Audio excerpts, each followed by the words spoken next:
Que a graça de nosso Senhor e Salvador Jesus Cristo, o amor de Deus Pai e a comunhão do Espírito Santo estejam conosco quando vamos meditar nas leituras bíblicas de hoje, destacando do Evangelho de Mateus, capítulo 20, o versículo 5, onde lemos: Dizei à filha de Sião: eis aí te vem o teu rei, humilde, montado em jumento, num jumentinho, cria de animal de carga. Jesus diz que quem é de Deus, ouve a palavra de Deus. Ele também diz que são felizes aqueles que ouvem a sua palavra e aguardam em seu coração. Amém. Podem sentar-se.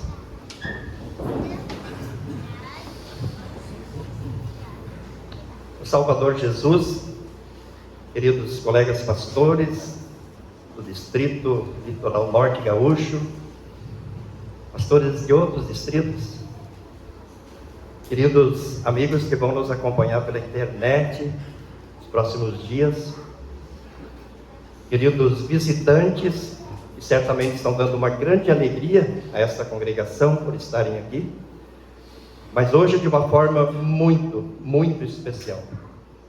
Querida congregação Sião, querida paróquia Sião de Maquiné, está completando um século de bênçãos, um século de história. Se eu desse uma tarefa para vocês agora, definir essa história em algumas linhas, o que vocês escreveriam? O que vocês diriam? Se a tarefa fosse: descreva com suas próprias palavras o que significa um século da paróquia Sião de Maquiné, o que vocês escreveriam? E qual é o título que vocês colocariam, pensando apenas nesse século? Eu mesmo, sem conhecer esse templo, mesmo sem nunca ter vindo aqui, eu pensando só nessa história, eu coloquei o seguinte título: uma linda história de amor. Por quê? Porque certamente passaram aqui pessoas muito queridas, os pastores que vieram para cá, os líderes desta congregação, desta paróquia, pessoas simples que talvez não usaram, não se utilizaram cargos de liderança, mas que fizeram parte dessa história. Muitas delas que sentaram nesses bancos já não estão mais aqui. Vocês certamente lembram de pessoas que já partiram, que já estão na igreja triunfante no céu, que deixaram saudades. E só de lembrar dessas pessoas, o coração de vocês certamente já fica apertado, e a saudade bate no coração. Então, queridos irmãos, certamente essa história da paróquia Sião, da congregação Sião, é sim uma linda história de amor. Mas nós não podemos entender essa história isoladamente. Nós não podemos fazer um recorte e tentar entender a história da congregação Sião isolado do resto da história, especialmente isolado da história do plano de Deus de salvar o mundo. Porque daí nós vamos cometer o equívoco de comparar a história da paróquia Sião a uma associação, a uma cooperativa, a um clube, ou a qualquer outra instituição ou entidade deste mundo. E a congregação Sião, a paróquia Sião, não é como qualquer outra instituição ou qualquer outra entidade. Ela é igreja. Ela é o corpo de Cristo.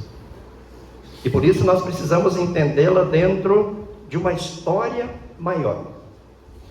E é isso que eu quero convidar você a fazer nesse dia.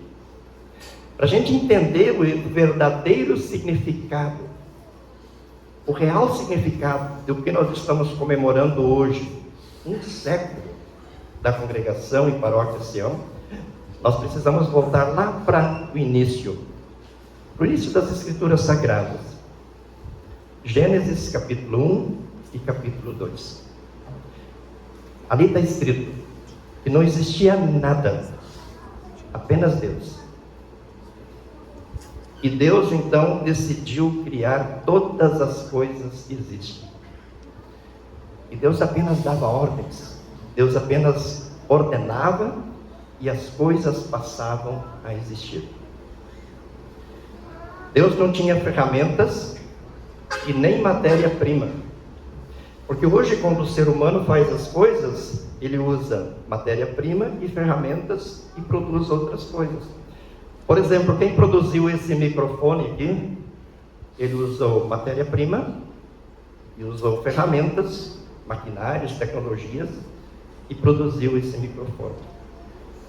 Mas Deus não tinha matéria-prima. Deus não tinha ferramentas para fazer as coisas. E o que Deus utilizou? O poder da sua palavra. Deus dava ordens e as coisas passavam a existir. Por exemplo, Deus disse: haja luz e houve luz. Produza a terra ervas e relvas que deem semente segundo a sua espécie. E a terra passou a produzir ervas e relvas que deram semente segundo a sua espécie. E assim Deus foi criando todas as coisas ao longo de 6 dias. E no 6º dia, Deus decide criar aquela que é a coroa da sua criação, a mais importante de todas as criaturas, o ser humano. E aí Deus muda o seu jeito de agir. Há um diálogo dentro da Trindade dizendo: façamos o ser humano a nossa imagem e semelhança. Então Deus pega do pó da terra, faz um bonecão e sopra nas suas narinas o fôlego da vida. E assim Deus fez o primeiro ser humano, chamado Adão. Deus percebe que Adão estava sozinho, precisava de uma companhia, faz com que ele caia num profundo sono, tira uma das suas costelas e com o mesmo amor, com o mesmo cuidado, com a mesma dedicação, faz a mulher, a quem deu o nome de Eva. E a estes seres humanos, Adão e Eva, Deus deu o que Ele não deu para nenhuma das outras criaturas. Deus deu para o ser humano a sua imagem e a sua semelhança. Ou seja, Adão e Eva tinham pleno conhecimento de Deus. Eles podiam conviver com Deus diariamente. Eles compreendiam a vontade de Deus. Não tinham pecados. Eram santos, eram perfeitos e mais, eram eternos. Deus os fez para que vivessem com Ele para sempre, eternamente. Para isso Deus plantou um jardim, chamado Jardim do Éden, e os colocou ali. Os colocou na sua presença, na sua companhia. E Deus visitava Adão e Eva. E Deus convivia com Adão e Eva de uma forma plena e perfeita. E ali dentro do paraíso, Deus deu uma ordem para eles, dizendo: sede fecundos, multiplicai-vos e enchei a terra. Ou seja, a vontade de Deus era que Adão e Eva permanecessem com Ele para sempre, eternamente. E que todos os seres humanos, eu, você e todas as pessoas, nascessem na presença dele. E usufruíssem da sua glória. E usufruíssem da sua riqueza. E usufruíssem das delícias que só Ele pode propiciar. Mas vejam, queridos irmãos, o amor de Deus é tão grande pelo ser humano. Deus não queria que ele permanecesse ali por não ter outra opção, por ser a única opção. Deus queria que ele permanecesse de livre vontade, espontaneamente. Por isso Deus colocou no meio do jardim uma árvore, chamada Árvore do Conhecimento do Bem e do Mal. E Deus disse: se vocês comerem do fruto dessa árvore, vocês vão morrer. Mas a gente quase não fala, mas a Bíblia diz que existia uma segunda árvore, que era a árvore da vida. Então, se Adão e Eva comessem do fruto da árvore da vida, eles permaneceriam com Deus para sempre. Agora, se comessem do fruto da árvore do conhecimento do bem e do mal, que Deus havia proibido, então eles seriam expulsos da presença de Deus. E a gente sabe, queridos irmãos, pelo capítulo 3 de Gênesis, que infelizmente Adão e Eva fizeram uma escolha errada. Eles decidiram comer do fruto da árvore que Deus havia proibido. E naquele mesmo dia Deus os visitou e os expulsou da sua presença, porque eles quebraram a imagem divina que estava neles. Eles destruíram a imagem divina, se tornaram pecadores, perderam a comunhão com Deus. E o que é pior, se tornaram mortais, trouxeram sobre si a morte.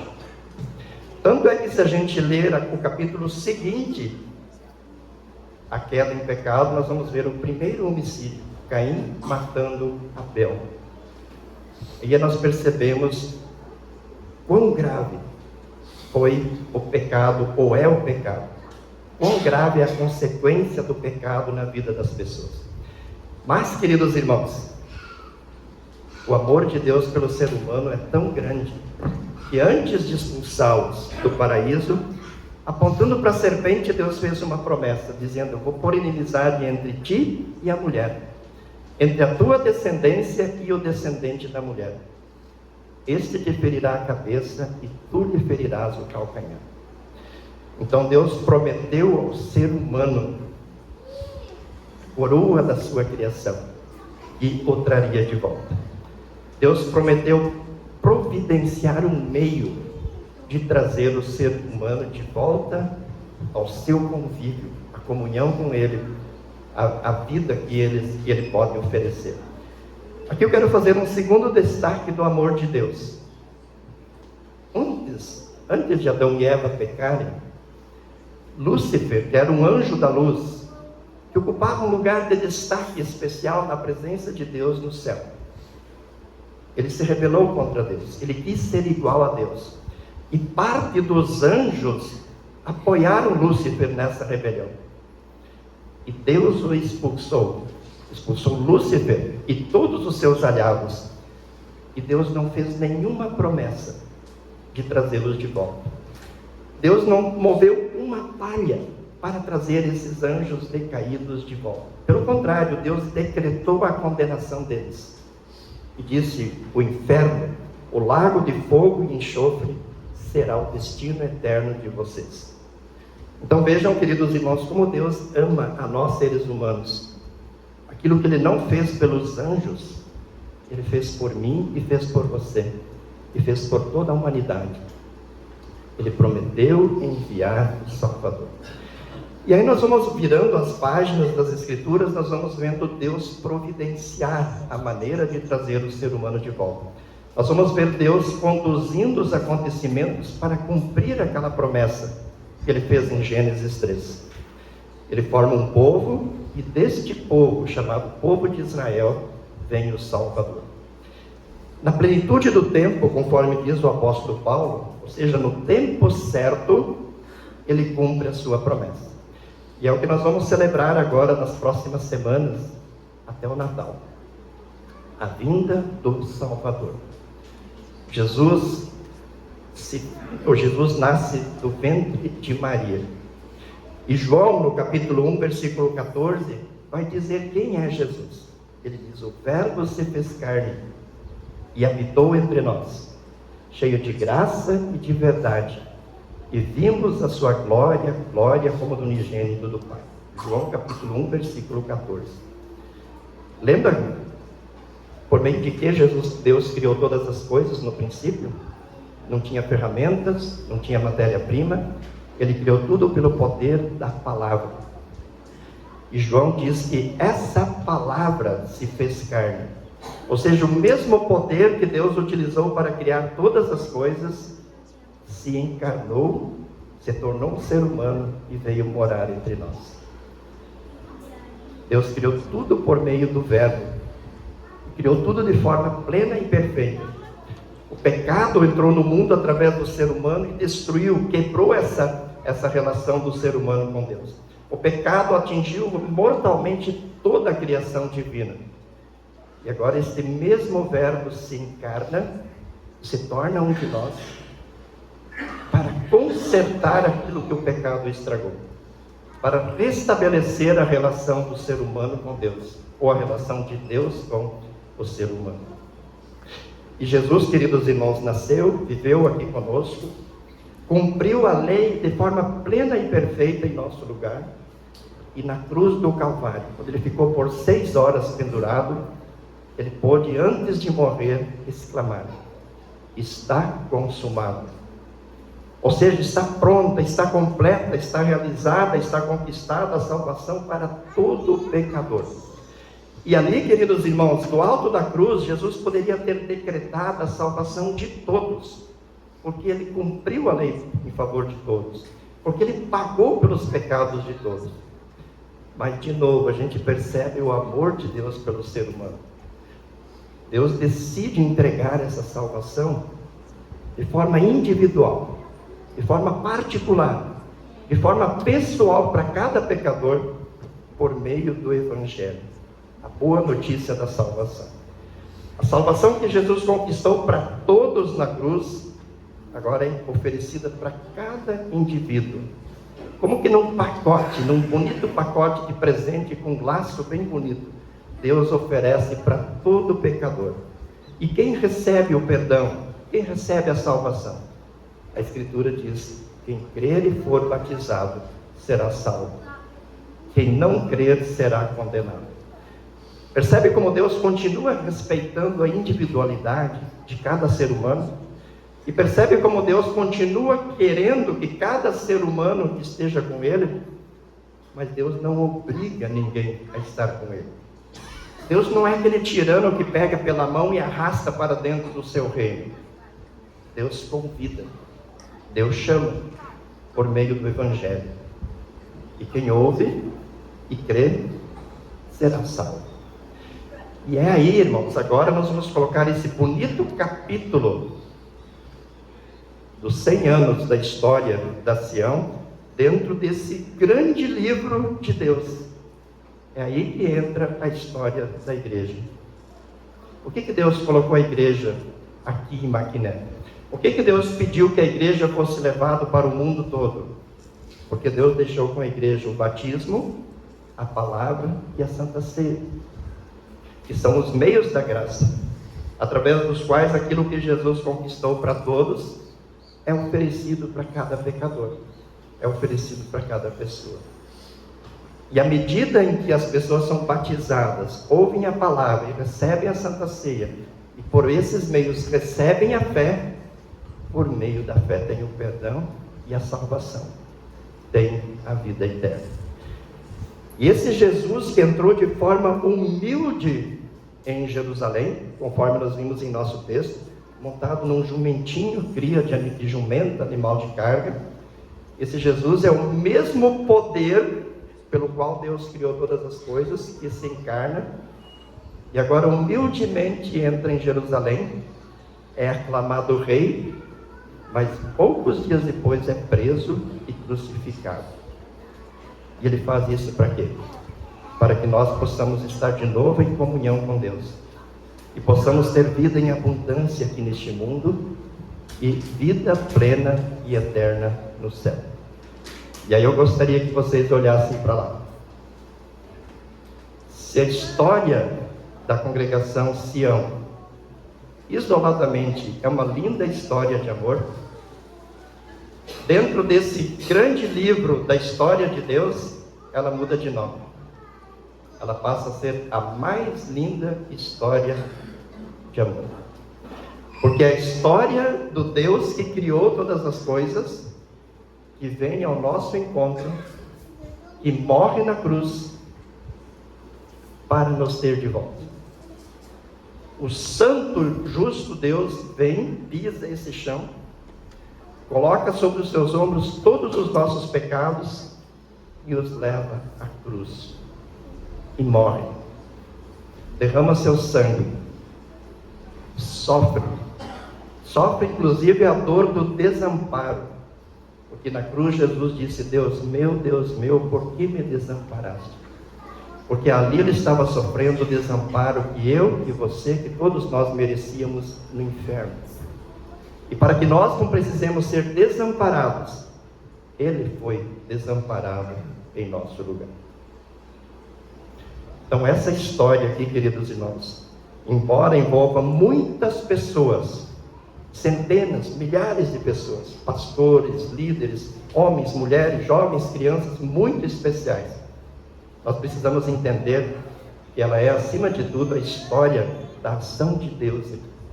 O Deus que criou todas as coisas, que criou o ser humano para tê-lo com Ele, veio aqui e trouxe o batismo, a palavra e a Santa Ceia para que todos vocês que aqui residem tenham a oportunidade de voltar aos seus braços, de viver em comunhão com Ele aqui. E quando terminarem os dias de vocês aqui, vocês possam estar com Ele de novo, na vida plena e perfeita, como Adão e Eva estavam no paraíso, mas agora num novo céu, numa nova terra que Deus preparou para todo aquele que crê. Por isso, queridos irmãos, hoje é um dia de gratidão. É um dia de gratidão porque vocês, porque nós fazemos parte dessa que é a mais linda história do amor de Deus. Porque é a história do amor de Deus por vocês, em favor de vocês, na vida de vocês, para abençoar vocês aqui neste mundo e para ter vocês com Ele no céu. Então, para terminar essa mensagem, queridos irmãos, eu queria fazer agora um pedido para vocês. O pedido é que vocês nunca desvalorizem essa história. Que vocês nunca menosprezem essa história. Porque quando nós vivemos aqui neste mundo, nós somos cercados de tentações, de provações, e às vezes nós nos perdemos. Nós esquecemos que estamos aqui neste mundo de forma transitória, por um curto período de tempo, e nos ocupamos com tantas coisas, com tantos afazeres, com tantos prazeres, com tantas diversões, e esquecemos quem nós somos, de onde viemos e para onde nós estamos indo. Nunca menosprezem esse amor de Deus. Em Apocalipse capítulo 3, versículo 20, Jesus diz: Eis que estou à porta e bato. Se alguém ouvir a minha voz, entrarei em sua casa e cearei com ele e ele comigo. Esse Deus bondoso que colocou essa congregação aqui, através da palavra, do batismo e da Santa Ceia, bate no seu coração todos os dias. E Ele quer fazer morada em seu coração. E Ele diz assim: quem ouvir a minha voz, entrarei em sua casa e cearei com ele e ele comigo. Ou seja, Jesus promete ter uma relação íntima, uma comunhão muito próxima com todo aquele que ouve a sua palavra e crê nele. Agora, Jesus não vai arrombar a porta do seu coração. Jesus não vai entrar à força. Jesus é um Deus de amor que te chama e quer que você creia, que você o receba pela fé. Não por obrigação, mas espontaneamente pela fé. Queridos irmãos, eu quero dizer para vocês que eu sou pastor há praticamente 30 anos. E eu tive o privilégio de ser pastor em congregações grandes. A primeira foi no Espírito Santo, em Vila Velha, tive em torno de 800 membros. E no Espírito, em Rondônia, depois por 11 anos em Cacoal, começamos lá com mais de 700 membros. E quando saímos de lá tínhamos quase 800 membros. E a cidade de Cacoal é uma cidade de polo, onde vinham pessoas de 10 ou 11 municípios buscar tratamento de saúde. Então, tanto no Espírito Santo como em Rondônia, pude acompanhar muitas pessoas no leito de morte. Pessoas morreram na minha presença. Pessoas com quem eu conversei faleceram 1 ou 2 horas depois.